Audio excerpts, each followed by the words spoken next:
আমরা যখন একাধিক মানুষকে একই সঙ্গে শুভেচ্ছা বা ধন্যবাদ জানাই, তখন যদি তাদের প্রত্যেকের নাম উল্লেখ করি তাহলে তাদের প্রতি আমাদের আন্তরিকতা প্রকাশ পায়। আমরা যখন কোনো অচেনা মানুষের সঙ্গে পরিচয় করি তখন প্রথমেই আমরা একে অপরকে আমাদের নাম বলি, যার ফলে আমাদের মধ্যে একটা সম্পর্ক স্থাপন হয়। কেবল শুভেচ্ছা বা ধন্যবাদ জ্ঞাপনের সময় নয়, যে কোনো বিষয়ে নাম উল্লেখ করার অর্থ হচ্ছে একটা ব্যক্তিগত সম্পর্ক স্থাপন করা।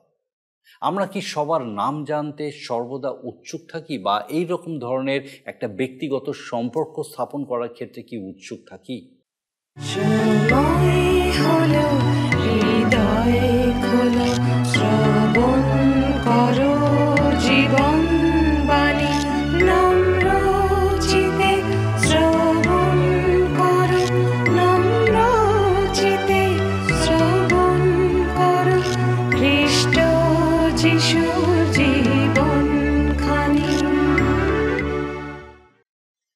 নমস্কার, প্রভু যীশু খ্রিস্টের মধুর নামে জীবনবাণী অনুষ্ঠানে আপনাকে স্বাগত জানাই। আমার বিশ্বাস মহান ঈশ্বর তার মহা অনুগ্রহে আপনাকে সুস্থ রেখেছেন, সুরক্ষিত রেখেছেন। আর আজকে আমাদের সঙ্গে আরেকবার আমাদের এই জীবনবাণী অনুষ্ঠানে আপনাকে উপস্থিত হতে সাহায্য করেছেন। এই জন্য বিশেষ করে ঈশ্বর ধন্যবাদ দিই। একই সঙ্গে আপনার কাছে আমরা কৃতজ্ঞ যে আপনি নিয়মিত আমাদের সঙ্গে আমাদের এই জীবনবাণী অনুষ্ঠানে উপস্থিত থাকছেন, ঈশ্বরের বাক্যের এই ধারাবাহিক আলোচনায় অংশগ্রহণ করছেন, এবং একই সঙ্গে বিশেষ করে আপনাকে ধন্যবাদ যে আপনার মতামত আপনি আমাদেরকে জানাচ্ছেন। এই অনুষ্ঠান কিভাবে আপনার জীবনে কাজ করছে, ঈশ্বরের বাক্য কিভাবে আপনার সঙ্গে কথা বলছে, আপনি নিয়মিতভাবে আমাদেরকে এই বিষয়ে জানাচ্ছেন। এই জন্য আপনাকে বিশেষ বিশেষ ধন্যবাদ। একই সঙ্গে আপনাকে ধন্যবাদ যে আপনার প্রার্থনার বিষয়সমূহ আপনি আমাদেরকে জানাচ্ছেন। যদি এখনও আপনার প্রার্থনার বিষয় আমাদেরকে না জানিয়ে থাকেন, বিশেষ করে আজকে যদি আপনার এমন কোনো বিষয় থাকে যা আপনি চান আমরা আপনার জন্য প্রার্থনা করি, আমাদেরকে অবশ্যই জানান। আমরা খুশি হব আপনার জন্য প্রার্থনা করতে। একই সঙ্গে আশা করব যে ঈশ্বর যখন আপনার প্রার্থনার উত্তর আপনাকে দেবে, আমাদের সঙ্গে আপনি সেটাও ভাগ করে নেবেন, যেন একসঙ্গে আমরা ঈশ্বরের গৌরব করতে পারি। আসুন আজকে আমাদের অনুষ্ঠানের শুরুতেই একটা গানের মধ্যে দিয়ে আমরা ঈশ্বরের গৌরব করি।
প্রার্থনাতে আছেন জাগিয়া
মানুষ রমিছে আধারে, ব্যর্থ দ্বারা জয় করিতে পাপের আধারে, ভ্রান্ত আজি কত মানুষ রমিছে আধারে, ব্যর্থ দ্বারা জয় করিতে পাপের আধারে, ছিন্ন করো পাপের বাঁধন, ছিন্ন করো পাপের বাঁধন, বিনতি শোনো তুমি। আমরা ধারাবাহিকভাবে ইফিসীয় মণ্ডলীর প্রতি সাধু পৌলের পত্র অধ্যয়ন করছি। এই পুস্তকের প্রথম অধ্যায়টিতে যে গভীর অন্তর্দৃষ্টি সম্পন্ন বিষয়গুলো আছে, আমাদের আলোচনার প্রধান বিষয় হচ্ছে সেই পদগুলি। আমাদের আজকের আলোচনা শুরু হবে এই অধ্যায়ের দ্বিতীয় অংশ অর্থাৎ 15 পদ থেকে। এই অংশে প্রাধান্য পেয়েছে ইফিসীয় মণ্ডলীর জন্য জ্ঞান ও শক্তির যাচনা করে সাধু পৌলের প্রার্থনা। ইফিসীয় মণ্ডলী বিশ্বাস ও প্রেমের জন্য সুপরিচিত ছিল। তাদের এই প্রেম লোক দেখানো ছিল না, তারা অন্তর থেকে তাদের প্রেম ঈশ্বরের প্রতি নিবেদন করত। আর তাদের এই প্রেম প্রভু যীশু খ্রিস্টের প্রতি বিশ্বাসের উপরে আধারিত ছিল। প্রথম শতাব্দীতে প্রতিষ্ঠিত খ্রিস্টীয় মণ্ডলীগুলির মধ্যে ইফিসীয় মণ্ডলী তাদের বিশ্বাস ও প্রেমের জন্য অন্যতম শ্রেষ্ঠ বলে পরিগণিত হতো। আর এই কারণেই সাধু পৌল ঈশ্বরকে ধন্যবাদ দিয়ে তাদের জন্য প্রার্থনা করেছেন। সাধু পৌলের খুব সম্ভবত মণ্ডলীর প্রত্যেকের সঙ্গে ব্যক্তিগত পরিচয় ছিল। এই কারণে তিনি তাদের প্রত্যেকের নাম উল্লেখ করে প্রার্থনা করতেন। এইভাবে প্রার্থনা করার কথা তিনি ফিলিমনের প্রতিপত্রে উল্লেখ করেছেন। এইভাবে নাম উল্লেখ করে প্রার্থনা করায় তাদের প্রতি তাঁর আন্তরিকতাই প্রকাশিত হয়েছে। ইফিসীয় মণ্ডলীর জন্য সাধু পৌল ঈশ্বরের কাছে যাচনা করে প্রার্থনা করেছিলেন যেন তিনি তাদেরকে জ্ঞান ও প্রত্যাদেশের আত্মা দান করেন। তিনি এর আগে ঈশ্বরের যে নিগূঢ় তত্ত্ব তাদের কাছে প্রকাশ করেছিলেন সেটা অন্তরে গ্রহণ করা তাদের পক্ষে অসম্ভব ছিল যদি না পবিত্র আত্মা তাদের উপযুক্ত জ্ঞান ও প্রত্যাদেশ দান করেন। আমরা এই বিষয়ে আরও বিস্তারিতভাবে আলোচনা করব এবং দেখব প্রকৃতপক্ষে প্রার্থনা কি, আর সাধু পৌল এই মণ্ডলীর জন্য বিশেষ কিভাবে কি প্রার্থনা করেছিলেন এবং কেন করেছিলেন। আসুন আমরা বিস্তারিত আলোচনার দিকে যাই এবং দেখি যে কিভাবে ঈশ্বর আমাদের সঙ্গে কথা বলছেন। ইফিসীয়দের প্রতি প্রেরিত পৌলের পত্র তার 1 অধ্যায় 15 পদ থেকে আলোচনা শুরু করব। আজকের আমরা দেখব ইফিসীয়দের জন্য সাধু পৌলের প্রার্থনা। এর আগে আমরা দেখেছি যে অনাদিকাল থেকে মানুষের পরিত্রাণের জন্য ঈশ্বর যে পরিকল্পনা করেছিলেন তা প্রভু যীশুতে পূর্ণ হল। আবার প্রভু যীশুতে সমর্পিত হয়ে আমরা ঈশ্বরের সঙ্গে যুক্ত হয়েছি। আবার যীশুকে বিশ্বাস করে ঈশ্বরের পূর্ব পরিকল্পনা অনুযায়ী ঈশ্বরের সন্তান হয়েছি। আবার যেহেতু আমরা ঈশ্বরের সন্তান, তিনি আমাদের সেই পবিত্র আত্মা আমাদের দায়াধিকারের বায়না দিয়েছেন। ইফিসীয়বাসী বিশ্বাসী ভক্তদের প্রতি সাধু পৌল এবার বলছেন যে তিনি তাদের জন্য প্রার্থনা করে চলেছেন। কেন প্রার্থনা করছেন? যেন ইফিসীয়বাসী বিশ্বাসীবর্গ ঈশ্বরীয় জ্ঞান ও ক্ষমতা লাভ করে। কেননা জাগতিক জ্ঞানে মানুষ জগতের সম্মান ও প্রশংসা লাভ করে, জাগতিক ক্ষমতায় মানুষ জগতস্থ বস্তু বিষয়ে জয় করে, কিন্তু স্বর্গীয় জ্ঞানে মানুষ স্বর্গে সম্মান লাভ করে, প্রশংসিত হয়। ঈশ্বর বলেন সাবাস, ধন্য।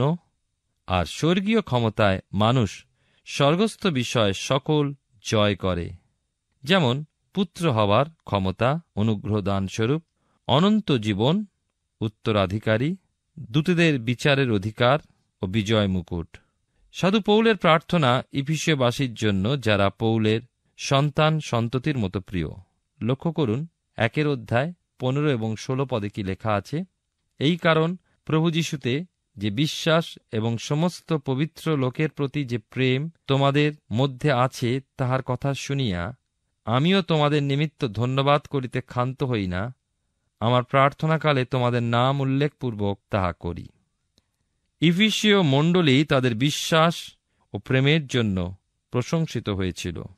প্রেম বা ভালোবাসা তাদের মুখের কথা বা মন্ত্র ছিল না, অথবা ভালোবাসা তাদের বিরাট ব্যানার ছিল না। তাদের মধ্যে প্রকৃত ও সত্য ভালোবাসা ছিল। এই নিবিড় প্রেম তারা কি করে পেল? কারণ একমাত্র প্রভু যীশুকে বিশ্বাস করে, কারণ প্রভু যীশুই তো প্রেমের অবতার। আপনাদের নিশ্চয়ই মনে পড়বে প্রকাশিত বাক্যে ইফিসীয় মণ্ডলী তাদের বিশ্বাস ও প্রেমের জন্যই আদর্শ বলে স্বীকৃতি পেয়েছে। পৌল ইফিসীয় মণ্ডলীর জন্য ঈশ্বরকে ধন্যবাদ জানাচ্ছেন। সাধারণত আমরা যখন ঈশ্বরের সঙ্গে যোগাযোগ করি, এক তো যখন আমরা অসুবিধায় পড়ি, যখন খুব অসুস্থ হয়ে পড়ি, যখন বড়সড় বিপদের মধ্যে পড়ি, বা যখন দারুণ অভাব আমাদের ঘিরে আসে। একদিন আমি যখন উপাসনা মন্দিরে যাচ্ছিলাম, এক ভদ্রমহিলা এসে বললেন, এই টাকা কটা বেদিতে দিয়ে আমার ছেলের জন্য একটু প্রার্থনা করবেন। জিজ্ঞাসা করলাম, তোমার ছেলের কি হয়েছে? ভদ্রমহিলা সংকুচিত হয়ে পড়লেন। তারপর বললেন, একটা মিথ্যা খুনের মামলায় ছেলেকে জেলে ধরে নিয়ে গেছে, প্রার্থনা করলে কি জানি হয়তো ছাড়া পাবে। আমি তাকে বললাম, ওই টাকায় কি তোমার ছেলের মুক্তি হবে? ভদ্রমহিলা প্রশ্ন করল, তাহলে কত দিতে হবে? আমি বললাম, যা দিতে হবে তা কি তুমি দিতে পারবে? মহিলা বললেন, আপনি বলুন, আমি জোগাড় করব। আমি তাকে বললাম, ঈশ্বর তোমার সমস্ত মন, সমস্ত প্রাণ ও সমস্ত অন্তঃকরণ চান, আর সে দান তোমায় নিজ হাতে তুলে দিতে হবে। উত্তর পেলাম, এখন আমি প্রস্তুত নয়, তবে এই টাকা কটা নিয়ে যান। আমি তাকে বলেছিলাম, ঈশ্বর ঘুষ নেন না। আবার একটা উপাসনা মন্দির জীর্ণ অবস্থায় দাঁড়িয়ে, বর্ষার জল পড়ে প্লাস্টার খুলে পড়ছে। সবার এক প্রশ্ন, কি হবে? আশ্চর্যের বিষয়, উপবাস প্রার্থনায় বসতে কেউ রাজি নয়, কেননা ওটা ব্যক্তিগত ব্যাপার নয়, মান্ডলিক ব্যাপার। পালক মহাশয় একলা প্রার্থনা করবেন। ক্লাব ঘর গড়বার জন্য একদিনের রোজগার অক্লেশে দান করে, কিন্তু উপাসনা মন্দির সারাবার জন্য 10 ভাগের 1 ভাগ দিতে গেলে চাপ পড়ে। সুস্থতার জন্য প্রার্থনা হয়, বিপদের জন্য প্রার্থনা হয়, সমস্যার জন্য প্রার্থনা হয়, কিন্তু সুস্থ হলে, বিপদ মুক্ত হলে, সমস্যা দূর হলে দেখি না কেউ ধন্যবাদ দেবার জন্য দাঁড়ালো। হে ঈশ্বর, তোমার করুণা অনুগ্রহের জন্য ধন্যবাদ দিই। প্রিয় ভাই ও বোন, এ কথা কি সত্য নয় যে আমরা প্রার্থনার সময় ঈশ্বরের হাতে একটা বাজারের ফর্দ ধরিয়ে দিই এবং বলি যে প্রত্যেকটাই প্রয়োজনীয় আমরা চাই? ঈশ্বর কি আমাদের বাজার সরকার? আমরা কি তাকে হুকুম করব? আমরা কি তাকে প্রশ্ন করব, কেন এটা পেলাম না? যখন তোমার কাছে চেয়েছি আর যা পেয়েছি তার জন্য কি তাকে ধন্যবাদ দিতে ভুলে যাব? আমাদের জীবনে আরও অধিক পরিমাণে ধন্যবাদ দিতে হবে। বছরে একবার নয়, বিশেষ অনুষ্ঠানের মধ্যে দিয়ে নয়। যখনই তার অনুগ্রহ উপলব্ধি করব তখনই তাকে ধন্যবাদ দেব। সাধু পৌল যখন ইফিসীয় মণ্ডলীর বিষয় সুখবর পেলেন যে ওই মণ্ডলীর মধ্যে খ্রিস্টীয় প্রেম আছে, পৌল বলছেন যে আমি তোমাদের জন্য ঈশ্বরকে ধন্যবাদ দেওয়া থেকে ক্ষান্ত হতে পারছি না। পৌল খুব সুন্দর প্রার্থনা করতেন। এরকম কিছু শোনা যায় না, কিন্তু পৌল অতি সুন্দর প্রচার করতেন। এ বিষয়ে কেউই দ্বিমত হবেন না। জগতের শ্রেষ্ঠ প্রচারকদের তালিকা যদি বানানো হয় তাহলে পৌলের নাম সব থেকে উপরে থাকবে। অবশ্য প্রভু যিশুর প্রচারের সঙ্গে আমরা আর কারো প্রচার তুলনা করতে পারি না। তবু বলতে পারি বা বলতে হয়, প্রচারক হিসাবে সাধু পৌল যিশুর পশ্চাতে পশ্চাতে চলেছেন। সাধু পৌল পালক হিসাবে শ্রেষ্ঠ। ডাক্তার লুকের বিবরণ অনুযায়ী তাঁর ইফিসীয় মণ্ডলীর প্রগাঢ় ভালোবাসা যে ছিল তা বোঝা যায় যখন দেখি পৌল ইফিসীয় মণ্ডলীর সাথে কাঁদছেন তাঁর বিদায়ের আগে। তিনি মণ্ডলীকে ভালোবাসতেন, মণ্ডলীও তাকে ভালোবাসত। কোন মণ্ডলীর পালক কত বড় বা কত মোটা অথবা কত সুন্দর বাঁধাই বাইবেল নিয়ে আসছেন সেটা লক্ষণীয় নয়, তার থেকে মণ্ডলীর পালককে কতটা ভালোবাসে বোঝা যায় না। আবার পালক কত সুন্দর গালভরা কথা, উচ্চ ভাষা ব্যাকরণ শুদ্ধ বক্তৃতা, কত অঙ্গভঙ্গি, কতটা স্বরবিন্যাস করলেন, এর থেকেও মণ্ডলীর ও পালকের ভালোবাসা বোঝা যায় না। কিন্তু মণ্ডলী কত মন দিয়ে, কতটা আগ্রহের সঙ্গে ঈশ্বরের বাক্য হৃদয়ে গ্রহণ করছে, তার থেকেই তাদের ভালোবাসা যাচাই করা যায়। আমাদের স্মরণে রাখতে হবে যে প্রার্থনার বিষয়েও পৌল কোনো মতে পিছিয়ে ছিলেন না। নামের তালিকা প্রস্তুত করলে আমরা মসিকে 1 নম্বরে রাখব, কারণ তিনি বারে বারে পর্বতের উপরে মহাজাতির জন্য মধ্যস্থতার প্রার্থনা করেছেন। দাউদ তাঁর সকল অবস্থায়, এমনকি মহাপাপের পরেও মনোমুগ্ধকর গীতের মধ্যে দিয়ে প্রার্থনা করেছেন। এলীয় ভাববাদী, যার প্রার্থনায় 3 বৎসর বৃষ্টি বন্ধ হয়েছিল, মহা দুর্ভিক্ষ আসে, আবার কর্মিল পর্বতের উপরে একলা এলীয় ভাববাদী প্রার্থনায় বৃষ্টি আনেন। দানিয়েল ভাববাদী জানলা খুলে রাজ আদেশের বিরুদ্ধে প্রার্থনা করে যাচ্ছেন, যখন চারিদিকে শত্রু তাঁর প্রতি দৃষ্টি রাখছে। প্রভু যিশুর প্রার্থনার তুলনা নেই, তাই তো শিষ্যরা বলেছিলেন, প্রভু আমাদের প্রার্থনা করতে শেখান। পৌলের কথায় আসি, প্রার্থনায় তিনিও কিছু কম নন। পত্রগুলো পড়ে যদি তালিকা বানানো যায়, আমরা দেখব তিনি সর্বদাই প্রার্থনা করছেন, কারণ তিনি প্রত্যেকের নাম নিয়ে প্রার্থনা করতেন। পৌলের প্রার্থনাশীল জীবন ছিল, এবং ইফিসীয় পত্রে 2টি প্রার্থনার বিষয় উল্লেখিত হয়েছে। প্রথমটি 1 অধ্যায় 15 থেকে 23 এবং দ্বিতীয়টি 3 অধ্যায় 14 পদ থেকে উল্লেখিত আছে। মানুষের প্রার্থনাশীল জীবন দেখে বোঝা যায় যে সে ঈশ্বরের সন্তান। আরও মানুষকে চেনা যায় যে সে ঈশ্বরে কতটা নির্ভরশীল।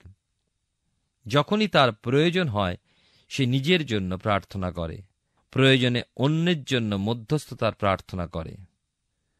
দম্মেশকে ভক্ত অননীয় যখন প্রার্থনা করছিলেন, দূত তার কাছে এসে বলেছেন, অননীয়, তুমি দম্মেশকে গিয়ে তর্শিসের শৌলের সাথে দেখা করো, দেখো সে প্রার্থনা করছে, যা আমরা পাই প্রেরিত তার 9 অধ্যায় 11 পদে।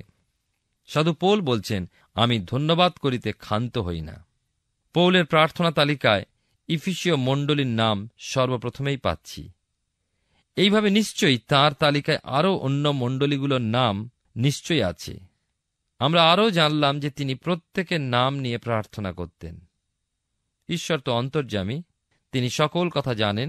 তিনি জানেন আমরা কোন জনের জন্য প্রার্থনা করছি, কিন্তু ঠিক কার জন্য প্রার্থনা করছি আমায় চিন্তায় বা নিশ্চিত করার জন্য নাম নেবার প্রয়োজন হয়।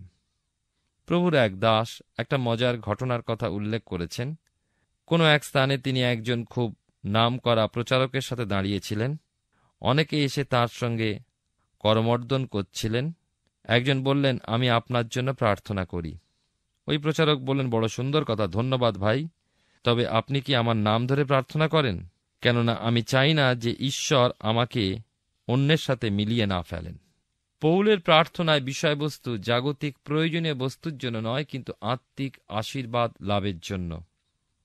লক্ষ্য করুন 17 পদে লেখা আছে, ইফিসীয় তার 1 অধ্যায় 17 পদে, আগের পদের শেষ অংশে লেখা আছে যে আমার প্রার্থনাকালে তোমাদের নাম উল্লেখপূর্বক তাহা করি, যেন আমাদের প্রভু যীশুখ্রিস্টের ঈশ্বর প্রতাপের পিতা আপনার তত্ত্বজ্ঞানে জ্ঞানের ও প্রত্যাদেশের আত্মা তোমাদিওকে দেন।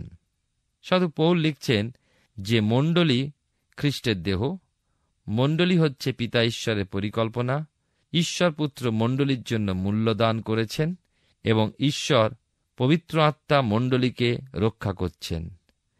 যতক্ষণ না পবিত্র আত্মা ইফিসীয় মণ্ডলীকে এই সকল বিষয় শেখাচ্ছেন, তারা বুঝবেন কি করে এবং বোঝাবার জন্য তাদের ঈশ্বরের বাক্যের প্রয়োজনও আছে। ঈশ্বরের বাক্য বোঝাবার জন্য পবিত্র আত্মার সাহায্য বিনা বোঝা সম্ভবপর নয়। প্রভুর এক দাসের বিবরণ থেকে একটা ঘটনার কথা আপনাদেরকে উল্লেখ করতে চাই। যুব প্রচারক হিসাবে কাজ করতেন।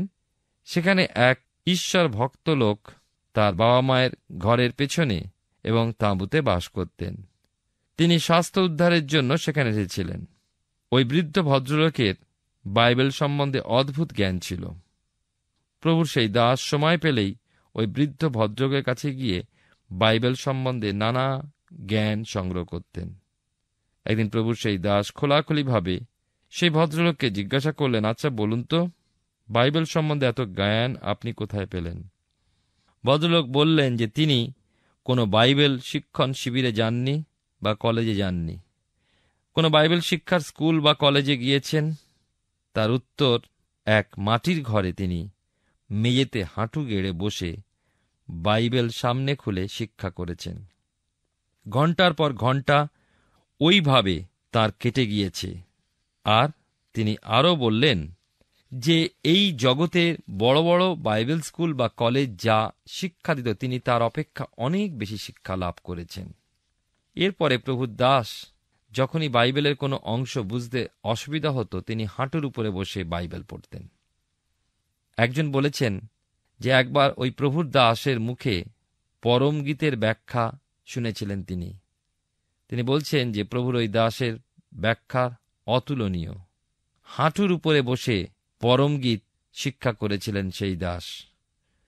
সত্যি পবিত্র আত্মা যখন আমাদের বাইবেল শিক্ষা দেন, তখন তা কত সুন্দর সেই শিক্ষা হয়। ইফিসীয় তার 1:18 লেখা আছে, যাহাতে তোমাদের হৃদয়ের চক্ষু আলোকময় হয়, যেন তোমরা জানিতে পাও তাহার আহ্বানের প্রত্যাশা কি, পবিত্রগণের মধ্যে তাহার দায়াধিকারের প্রতাপ ধন কি। এখানে বলা হয়েছে যে তোমাদের হৃদয় চক্ষু যেন আলোকময় হয়। মনের চোখ বলা হয়নি। মানুষ মহাজ্ঞানী হতে পারে, কিন্তু তার অর্থ এই নয় যে তিনি আত্মিক সত্য বিষয়ে তিনি জ্ঞানী হবেন। পবিত্র বাইবেল মস্তিষ্ক প্রসূত বিবেচনা অপেক্ষা হৃদয়ের বিবেচনার উপরে বেশি জোর দেয়। বাইবেলের নতুন নিয়মে রোমীয়দের প্রতি প্রেরিত পৌলের পত্রে 10:9-10 সাধু পৌল বলেছেন, কারণ তুমি যদি মুখে যিশুকে প্রভু বলিয়া স্বীকার করো এবং হৃদয়ে বিশ্বাস করো যে ঈশ্বর তাহাকে মৃতগণের মধ্য হইতে উত্থাপন করিয়াছেন, তবে পরিত্রাণ পাইবে। কারণ লোকে হৃদয়ে বিশ্বাস করে ধার্মিকতার জন্য এবং মুখে স্বীকার করে পরিত্রাণের জন্য। প্রভুর এক দাস একটা মজার কথা বলেছেন। তিনি বলেছেন যে গানের বিষয় তিনি একেবারে অজ্ঞ। সুর, তাল, লয়, মান এসব কিছুই তিনি বোঝেন না। কয়েকটা গানের সুর মনে থাকে, সকলে গাইলে তিনি সঙ্গে গাইতে পারতেন। একসময় একজন মিউজিক ডাইরেক্টর বলেছিলেন যে তিনি যে কোনো মানুষকে গান শিখিয়ে দিতে পারেন। আর প্রভুর দাস সঙ্গে সঙ্গে উঠে দাঁড়িয়ে বললেন, এই একজন ছাত্র আজ পর্যন্ত কেউ আমাকে গান শেখাতে পারেনি। এরপর 1 মাস ধরে প্রতি বৃহস্পতিবার গান শিখতে লাগলেন। মিউজিক ডাইরেক্টর বললেন, আপনি ঠিকই বলছেন, আপনি গান শিখতে পারবেন না। প্রভুর দাস প্রশ্ন করলেন, কেমন করে আমি গান শিখতে পারব? ডাইরেক্টর বললেন, নতুন জন্ম লাভ করে। শ্রোতা বন্ধুরা, আত্মিক জ্ঞানের বিষয় জাগতিক জ্ঞানে বোঝা যায় না, একমাত্র ঐশ্বরিক জ্ঞান ছাড়া। বাইবেলের নতুন নিয়মে 1 করিন্থীয় তার 2:9-10 লেখা আছে, চক্ষু যাহা দেখে নাই, কর্ণ যাহা শোনে নাই, এবং মনুষ্যের হৃদয়াকাশে যা ওঠে নাই, যাহা ঈশ্বর যাহারা তাহাকে প্রেম করে তাহাদের জন্য প্রস্তুত করিয়াছেন। কারণ আমাদের কাছে ঈশ্বর তাহার আত্মা দ্বারা তাহা প্রকাশ করিয়াছেন।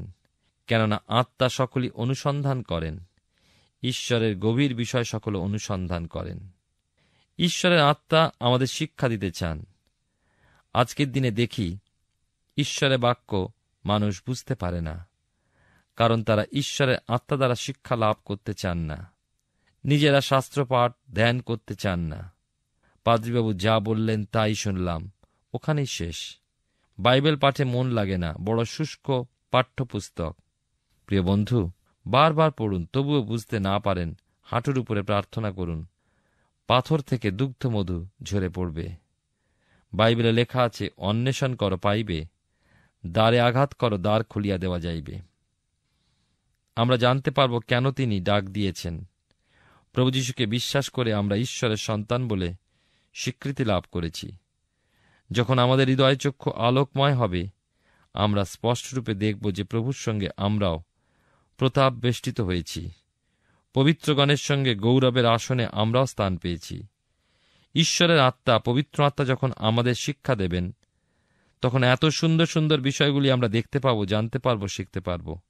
আসুন আমরা সেই পবিত্র আত্মার শিক্ষাধীনে শিক্ষা গ্রহণ করি। ঈশ্বর আপনার জীবনে মঙ্গল করুন। আমরা ইফিসীয় পুস্তকটি ধারাবাহিকভাবে অধ্যয়ন শুরু করেছি, আর আমার বিশ্বাস মহান ঈশ্বর বিশেষভাবে আপনার সঙ্গে কথা বলছেন। সাধু পৌলের জীবনে প্রার্থনা ছিল একটা অত্যন্ত গুরুত্বপূর্ণ বিষয়। তার প্রত্যেকটি পত্রে আমরা এই প্রার্থনা বিষয় লক্ষ্য করি। তিনি প্রত্যেকটি মণ্ডলীর জন্য নিয়ত প্রার্থনা করতেন, এবং অনেক আগে যেমন বলা হয়েছে, তিনি অনেক ক্ষেত্রে মণ্ডলীর সদস্যদের প্রত্যেকের নাম উল্লেখ করে প্রার্থনা করতেন, যেমন তিনি ইফিসীয় মণ্ডলীর জন্য করেছিলেন। তিনি তাদের প্রতি তার পত্রের আগে বলেছেন যে মণ্ডলী হচ্ছে খ্রিস্টের দেহ, এবং সেটা ঈশ্বর পিতার পূর্ব পরিকল্পিত, যার জন্য ঈশ্বর পুত্র তার রক্তসেচন দ্বারা মূল্য দিয়েছেন, এবং ঈশ্বর পবিত্র আত্মা যাকে সর্বদা রক্ষা করেন। এই ঐশ্বরীয় রহস্যটি সম্পূর্ণভাবে উপলব্ধি করার জন্য বিশেষ জ্ঞানের প্রয়োজন হয়। সাধু পৌল ঈশ্বরের কাছে প্রার্থনা করেছেন যেন ইফিসীয় মণ্ডলীতে প্রত্যেকজন যথাযথভাবে এই জ্ঞান প্রাপ্ত হয়, যাতে সেই নিগূঢ় তত্ত্ব তাদের বোধগম্য হয়। এই বিষয়ে আমরা আমাদের আগামী পর্বে আরও গভীরে, আরও বিশদে আলোচনা করব। আসুন এখন প্রার্থনায় যাব, আর আমি চাইব আপনি আমার সঙ্গে প্রার্থনায় যোগ দিন। আসুন প্রার্থনা করি। পরম করুণাময় স্বর্গীয় পিতা, ধন্যবাদ দিই প্রভু যে তোমার পবিত্র পরাক্রমে তুমি আমাদের সহায় সহবর্তী ঈশ্বর। বিশেষ করে প্রার্থনা করি আমাদের সেই প্রত্যেক দর্শক বন্ধুকে, স্বর্গীয় পিতা, তোমার সেই নিগূঢ় তত্ত্বে তুমি যে পূর্ণ করেছো, বিশেষভাবে সেই নিগূঢ় তত্ত্ব উপলব্ধি করার জন্য তোমার সেই ঐশ্বরিক জ্ঞানে প্রত্যেককে পূর্ণ করো প্রভু। যেন তুমি যে কথা, তোমার কথা যেভাবে তাদেরকে বোঝাতে চাও প্রভু, যেন তোমার সেই জ্ঞানে পূর্ণ হয়ে তারা তোমার কথা সঠিকভাবে, সুন্দরভাবে উপলব্ধি করতে সমর্থ হয়। স্বর্গীয় পিতা, আমাদের সেই প্রত্যেক দর্শক বন্ধু, তাদের পরিবার পরিজন প্রত্যেককে তোমার পবিত্র পরাক্রমে, তোমার জ্ঞানে, বুদ্ধিতে, তোমার অনুপ্রেরণায় বিশেষভাবে পূর্ণ হয়ে তোমাতে বেড়ে উঠতে সাহায্য করো। সেই সঙ্গে প্রার্থনা করি পিতা, তাদের প্রত্যেককে এবং সেই তাদের গৃহগুলিকে বিশেষভাবে তোমার পবিত্র আত্মার পরাক্রমে আশীর্বাদ যুক্ত করো, শান্তির গৃহরূপে প্রতিষ্ঠিত করো। সমস্ত অশান্তি তোমার যিশুর নামে তাদের জীবন থেকে, তাদের পরিবার থেকে তুমি দূর করো, যেন তোমার সেই মানব বুদ্ধির অতীত শান্তি এবং আনন্দ প্রত্যেক মুহূর্তে তাদের হৃদয় মনকে পিতাগো আচ্ছাদিত করে রাখতে পারে, এবং যতজন তাদের সংস্পর্শে আসে তোমার সেই শান্তি, আনন্দ, অনুগ্রহ, অনুপ্রেরণা তাদের মধ্যে থেকে পিতাগো যেন তারা উপলব্ধি করে তোমার গৌরব করতে সমর্থ হয়। প্রভু, আমাদের সেই প্রত্যেক দর্শক বন্ধুকে, তাদের পরিবার পরিজন প্রত্যেককে তোমার আশীর্বাদে পূর্ণ রাখো, তোমাতে সুস্থির রাখো, সমস্ত মন্দতা থেকে সুরক্ষিত রাখো। তোমার যিশু নামে এই ভিক্ষা দয়া করে শ্রবণ গ্রহণ করো। আমেন। ঈশ্বর ধন্যবাদ দিই যে তিনি আমাদেরকে সে প্রয়োজনীয় জ্ঞানে পূর্ণ করেন, যেন আমরা তার নিগূঢ় তত্ত্ব যা তিনি আমাদেরকে জানাতে চান আমরা তো উপলব্ধি করতে সমর্থ হই। আমার বিশ্বাস আগামী দিনেও এইভাবে আমাদের সঙ্গে জীবনবাণী অনুষ্ঠানে আপনি অবশ্যই উপস্থিত থাকবেন, যখন ঈশ্বরের এই নিগূঢ় তত্ত্ব কীভাবে তিনি আমাদের জীবনের জন্য আমাদেরকে জানাতে চান, আমরা তা জানার মধ্যে দিয়ে ঈশ্বরের গৌরব করতে পারি। ঈশ্বর আপনার মঙ্গল করুন। প্রিয় বন্ধু, আসুন আমরা আজকের প্রশ্ন উত্তরে আসি। গত সপ্তাহের প্রশ্নের উত্তর অপশন এ ঈশ্বরের। আজকের প্রশ্ন, যিশুকে কে বা কারা প্রার্থনা শিক্ষা দিতে বলেছিলেন? অপশন এ সমরীয় নারী, বি রোগীরা, সি ইসরায়েল জাতি, ডি শিষ্যেরা। প্রিয় বন্ধু, এই প্রশ্নের উত্তর আগামীকাল সন্ধ্যা 6টার মধ্যে option A, B, C, D সহকারে আপনার নাম ও সম্পূর্ণ ঠিকানা সহ 9433497235 এই নম্বরে SMS বা হোয়াটসঅ্যাপ করুন। যদি আপনার এই অনুষ্ঠান ভালো লেগে থাকে তাহলে এই নম্বরে একটি মিসড কল করুন, তাহলে আপনি পরের বারে বিজয়ী হতে পারেন।